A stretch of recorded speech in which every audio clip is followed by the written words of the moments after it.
Welcome to Intervision FM, and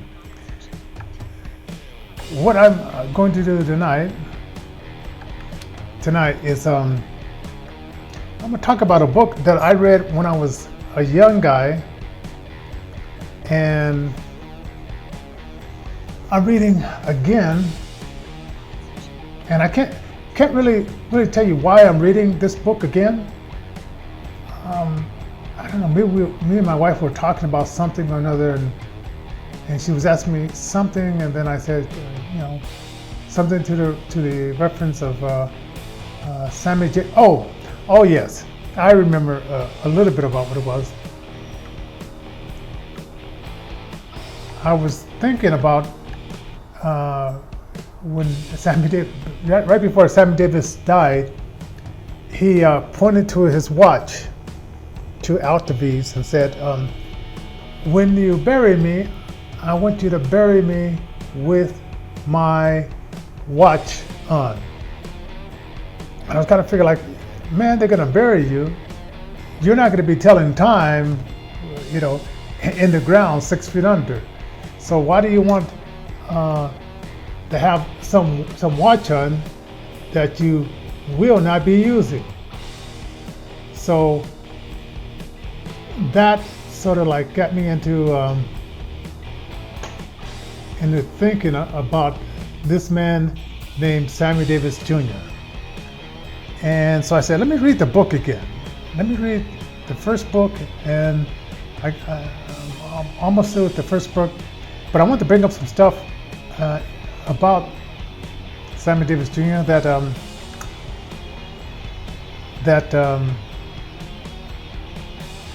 I didn't think about until now, and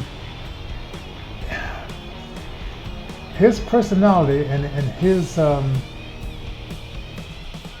can I say, his life during those times, and how he opened up a lot of doors, and how some people at the time didn't appreciate the doors that he was opening up. Oh, once again, if this is the first time you ever join us, my name is Johnny J. I'm the only blind TV producer here in Colorado, as far as I know. Now, there may be others, but as far as I know, I'm the one at this time, right? And there may be some other ones down the line, but hey, it is what it is at this time. Also, you can catch us on Channel 56, Comcast Denver, Comcast every Wednesday night at 8 o'clock. Also on KUHS Denver, that is every Sunday 1 to 3, and KOMF 92.9 FM on your FM dial every Wednesday and Fridays at 8 a.m. Okay? Now, yeah, and I know some people are coming in. Okay, so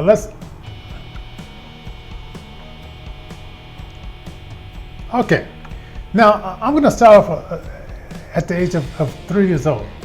At that point, Sammy's father, he had a son with this showgirl, and it didn't work out. And so in those days, the grandmother, she was the caretaker for Sammy up until he was 3 years old, changing diapers and all those kind of things, right? So after Sammy got to be about 3 years old, that's when the father said, hey, I want to take my son on the road with me. Yeah, okay, 3 years old, most parents, hey, nothing's really going on in the child's life until, kindergarten, first grade, And I have to give props to the father because he really wanted his son to be with them. And that was, cool that he wanted his son to be with them. But the mother says, okay, if you're going to take little Sammy with you, there's some ground rules. And the ground rules are that you're going to have to make sure that he never starves, that he gets to sleep. Okay, 3 years old, that's pretty well, something that any parent would say, hey, mother would say for her child, make sure he's eating, that he's not starving. Okay, so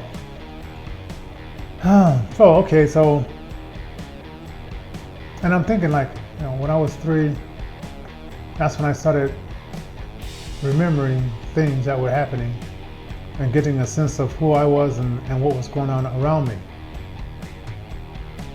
Then, and I was just thinking about sometimes that they were starving, the father and Will, and they would buy something for Sammy to eat, and they would just drink water. So, oh man. But there was no talk, and now we can look back on it and we know that a lot of African Americans and a lot of people in general, they're not eating food with substance in it. They're eating not so much processed food back in those days, but they're eating a lot of starch foods. They're eating a lot of foods that may not agree with them. But the grandmother, she was making greens and she's making other stuff like that. So at her house, there was a balance. But on the road, there is no such thing as a balance. I'm taking the earphone out of my ear because my other computer is making all these weird noises. But I got my notes right here, so I'm gonna read my second note on this, and it's a blind man's review. I'm think of it as a blind person would think of it, maybe not as a sighted person, right? And make sure that she also wanted him to get plenty of sleep as well, which later on in his life you're gonna see that he didn't get a lot of sleep, and I have a theory about that, meaning there's certain herbs, certain greens that you could eat that would help you to sleep. But if your diet is mostly sweet drinks like Coca-Cola or later on liquor, that all that sugar, even though it's not a lot, drinking all that sugar at night is gonna cause some havoc in your life.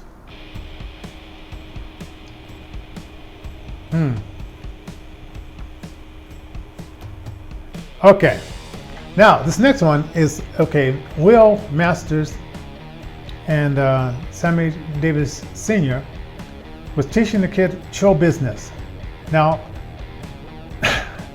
yeah, there's a show and then there's a business, and I have to think about this in my own life because I tried to teach my oldest daughter a little bit about managing a household and so forth, and I'm not the best teacher, and I probably gave up too soon in teaching her this. And unfortunately, I learned it by observing my parents, and not every kid is going to observe their parents and get the understanding of managing a household. And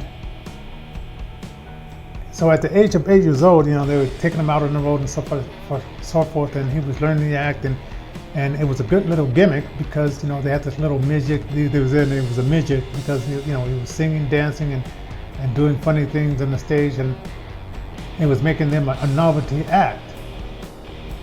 But Will understood something about business because he was the one who was booking most of the shows, and he was booking a lot of and he was taking care of the money, and back then the money was $400 to $500 a week. So, and today club owners haven't moved up that much further from that. You got, musicians being paid only $350, sometimes $400. And I'm thinking like, that was back in the 30s and 40s, and that was good money back then. But why is it still the same today, money like that? So it's just kind of weird to me. And I'm thinking like, another part of the question I wanted to ask: how soon do you think that that children should be taught how to manage the house, how to do financial things? I know, parents, we're the ones that are taking care of the business, but I bet you the last dollar that Donald Trump is teaching his son Barron business and how to be the boss. And I know everybody can't be the boss, right? But some of us can be the boss, and some of us can be business owners. And so how soon should you start teaching your children how to manage their money, how to respect that money, not to be in love with it, but how to respect it, and how not to overspend, how not to go into debt, and how to, if at all possible, save or invest and things of that sort. I was never taught that, and I wish I would have learned a lot more about it. And I had a friend who was taught a lot of that stuff, but I really never really took it seriously until much later in life. And I wish I would have been schooled in those kind of things at a very early age. But we as parents, for some reason, we don't think that's important to school our children in that. And maybe you as a parent, you're different than that. You think that your children should be schooled in the business of just managing their money. So when it comes time when they go to school and these credit card people are coming up to them saying, hey, let's you want a credit card, you need a credit card, and then at that time, a lot of young people will say, hey, I need a credit card because I don't have enough money to buy what I need.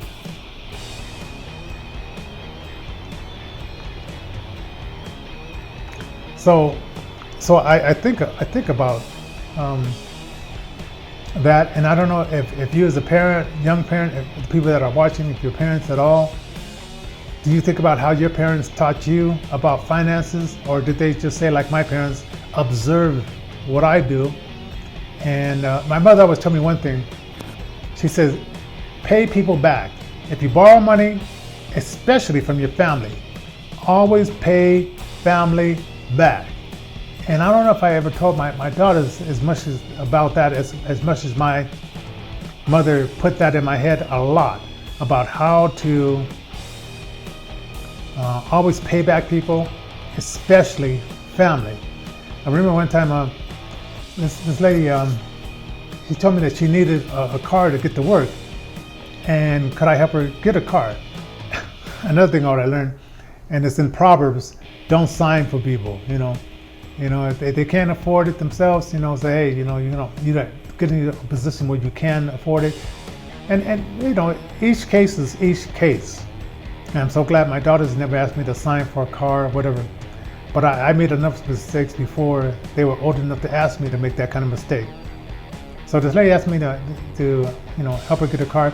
And I went over to my brother's house, and I'm thinking, I'm so naive, so stupid at the time. I'm thinking, this lady is going to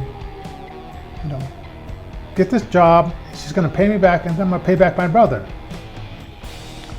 Naive.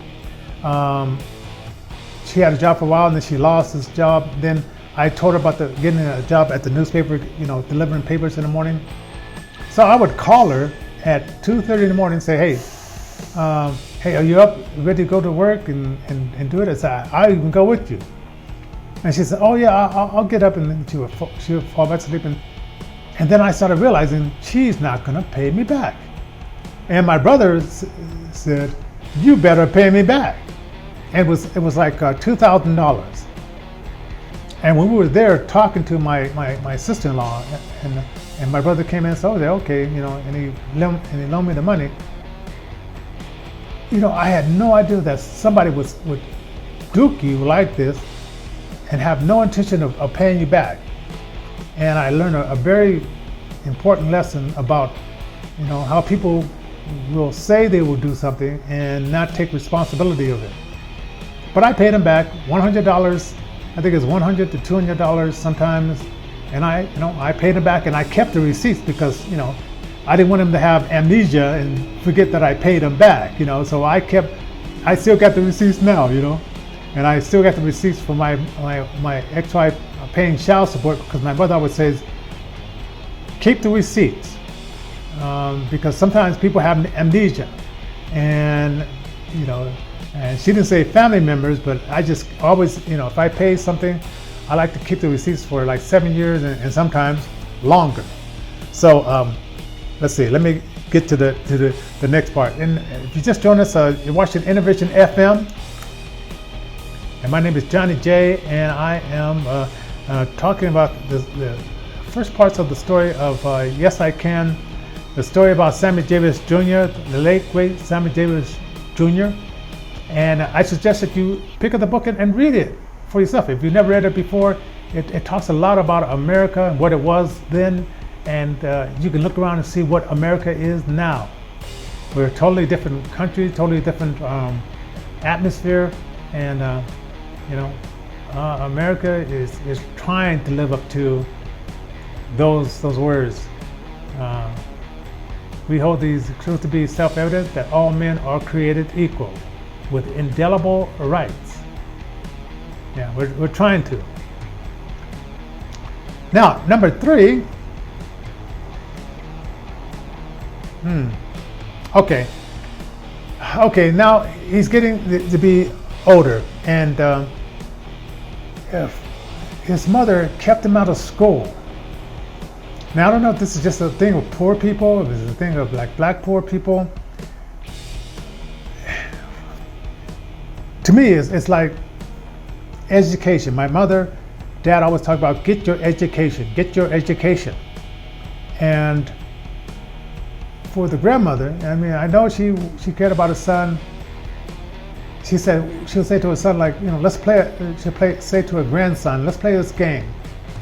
The truant officer come in knocking on the doors to make sure that if you have any kids in there, that they're going to school to get a public school education.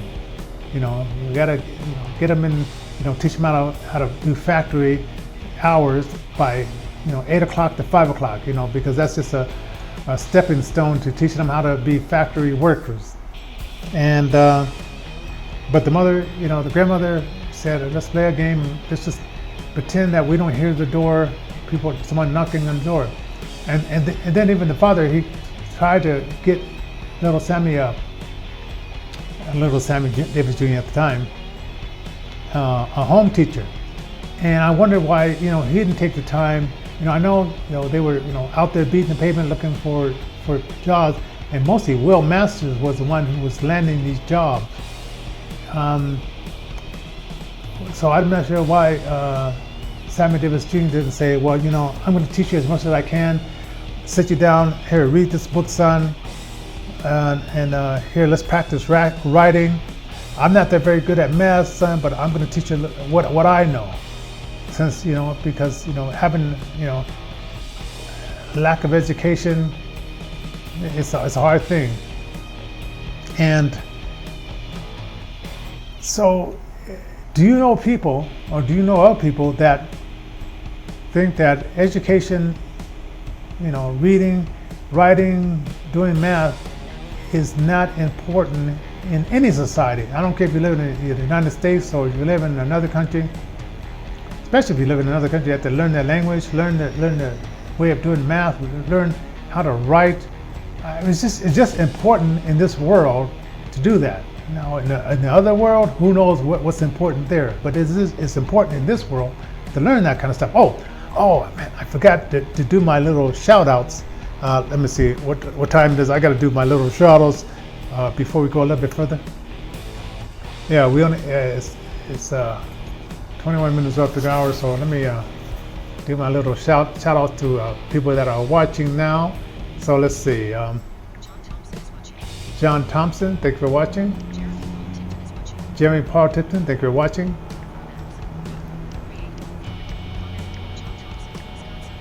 Scott Sutherland, thank you for watching. David Eason, thank you for watching.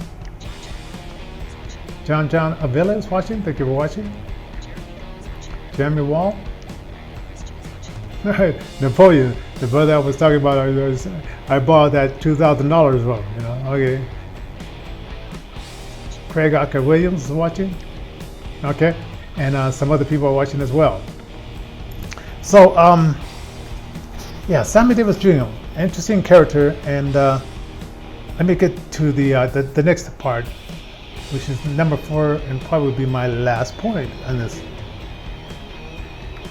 Okay.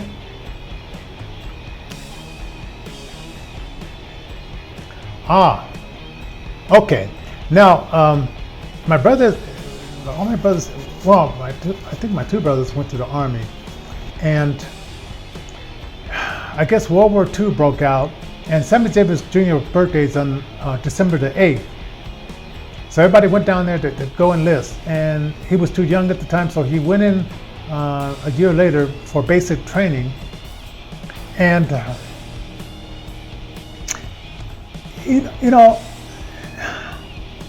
how do you tell your kids about racism if you're black, or I'm not sure what white people tell their kids about whatever Hispanic people. I remember there was no ever conversation between my mother, my father talking to me about, Johnny, there's going to be racism, there's going to be the people that hate you for no other reason but the color of your skin. And it was really weird, because I'm going to school and I'm trying to figure out, why are these people treating me this way, and what's going on here? And believe me, I didn't have a clue, especially being visually impaired. And the few times in school, because I went blind and lost most of my vision. I sent me to this other school, and it was like maybe we were like 1% or 1%, 0.5% of black kids in the school. I think it was like 2 other black kids in the school, and maybe 2 or 3 other Hispanic kids that looked Hispanic. And I remember this was one kid. It's funny how I can remember his name, Mike Chandler. I remember the first time he called me nigger, and I said, "What?" And then so I was always told, if somebody calls your name, go to the teacher and tell them, she'll take care of it, right? So I go to the teacher, told Mrs. Brown, hey, or Mrs. Wildenwolf, I don't remember which, it was a gym teacher out there. No, this kid on the Mike Chandler called me nigger. She says, well, don't go on that side of the playground again. And I'm thinking like, what? Why shouldn't I go on that side of the playground? Because Mike Chandler chose to call me a nigger. So I went over there, went back to that side of the thing. He calls me nigger again, and I kicked his ass. So it was almost like, I've got to figure out, what is the logic in that? You teachers are told us, don't fight. If somebody does something, you come to us, and then you say, don't go over there. I didn't know what segregation was at that time. I think I was about like 10 years old, around that. By the time I was like 15 or 17, I knew what racism was. But I wasn't in an insulated world like Sammy Davis Junior was. And I don't know why the dad just said this cliche, when you go to Army, you're going to go in a boy and you're going to come out a man. What does that mean? I mean, to me, I wish that the father, it didn't happen, but this happened a lot, where you go to the Army, and I heard Snoop Dogg say this. He said you had boys from the South shooting at you if they thought you were someone they didn't like, a black person. You had the enemy shooting at you. Then you had these Southern boys maybe shooting you in the back or shooting at you from the back. So you have the enemy in the front, you have the enemy in the back. And you have to read the book to see some of the things that happened to Sammy Davis Junior. and he really didn't get it. And he had never really faced such craziness as this racism thing. And I realized, you know, like in my life, just, you know, when it first hits you, they're like, what? You mean my skin color? People hate me just because they don't even know me, but they hate me for my skin color. And it was just bizarre. And then, like, as I talked to my wife in Russia, where, you know, majority is white, people will pick out things to hate you for, and you're not even another color. You're just a different class. Maybe your hair is red. Maybe you're small. You know, people find out how to weed out maybe the weak, and if they see that they think that you're weak because of something, and if it's something that's obvious like height, weight, skin color, whatever, you know, maybe they say, hey, let's pile on this person and see, you know, if we can break them, you know. So it's a good book, and we might do a part 2 in this, because I'm just talking about when he was younger. When he got older, it was some things I had some issues with as well with Sammy Davis Junior. I mean, you know, he's dead and gone, but I see, you know, new stars doing these things over and over again, and it's just crazy how these things go over again. So this is going to be on channel 56, 8 o'clock Wednesdays. So we have to close it at 28 after. God bless you. Go to our website, intervisionrecords.org, intervisionrecords.org, and donate paypal.me/intervisiondenver. Oh, yeah. So let me go down to this part where it says to close it. God bless you. See you the next time here on Intervision FM.